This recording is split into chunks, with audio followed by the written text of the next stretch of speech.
Hello friends, स्वागत आहे तुमचं हेमा कुक्स मराठी या चॅनलवरती। तुम्हाला मी आज घरच्या घरी इडलीचं पीठ कसं बनवायचं आहे ते शिकवणार आहे। कारण इडलीचं पीठ बरेचदा बाहेरून आणलं जातं, ते आपल्या मुलांसाठी आरोग्यासाठी चांगलं नाही। ते आपण घरी कसं बनवायचं ते तुम्हाला सांगणार आहे। मस्त असं जाळीदार पीठ इथं मी घरी तयार केलेलं आहे। त्यासाठी आपण पुढं कोणतं साहित्य घेतलं आहे ते पाहून घेणार आहोत। सर्वप्रथम इथं मी एकाच ग्लासनं 3 ग्लास असे रेशनचे तांदूळ घेतलेले आहेत आणि त्याच ग्लासनं मी इथं उडदाची डाळ घेतलेली आहे। वजनी प्रमाणात तुम्हाला जर घ्यायचं असेल तर तुम्ही 1 किलो तांदूळ आणि पाव किलो उडदाची डाळ असं प्रमाण घ्यायचं आहे। इथं मी 1 चमचा मेथीचे दाणे घेतलेले आहेत।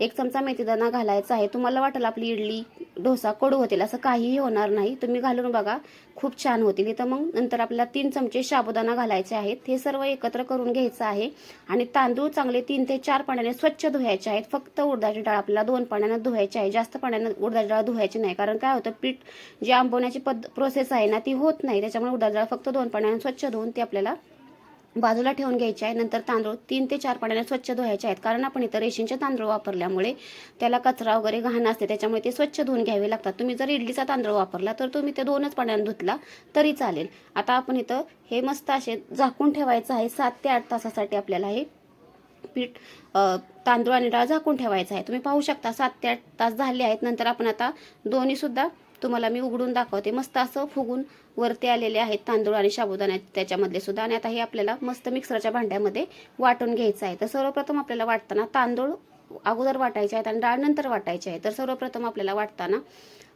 एकदम रवाळ पद्धतीने वाटायचं आहे। पूर्ण स्मूथ बॅटर बनवायचं नाही, म्हणजे तुमचे इडली डोसे आप्पे खूप सुंदर बनतात। तुम्ही पाहू शकता मी बोटावर दाखवलं आहे त्या पद्धतीने आपल्याला इथं वाटून घ्यायचं आहे। सर्व आपण आता वाटून एका भांड्यामध्ये काढून घ्यायचं आहे। इथं मी सर्वप्रथम तांदूळ वाटले आहेत, नंतर आपण त्याच्यामध्ये उडदाची डाळ आहे ना ती वाटून घेतलेली आहे।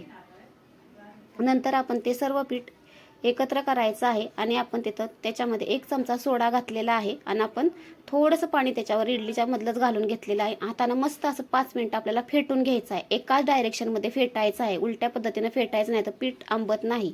आपण आता छान 5 मिनिटं फेटून घेतल्यानंतर हे झाकून ठेवायचं आहे 7 ते 8 तासासाठी आणि त्याच्यावर एक कपडा टाकून ठेवायचा, म्हणजे पीठ छान असं फुलून वरती। तुम्ही पाहू शकता पीठ कसं फुलून वरती आलेले आहे। तर मस्त खा, हेल्दी राहा।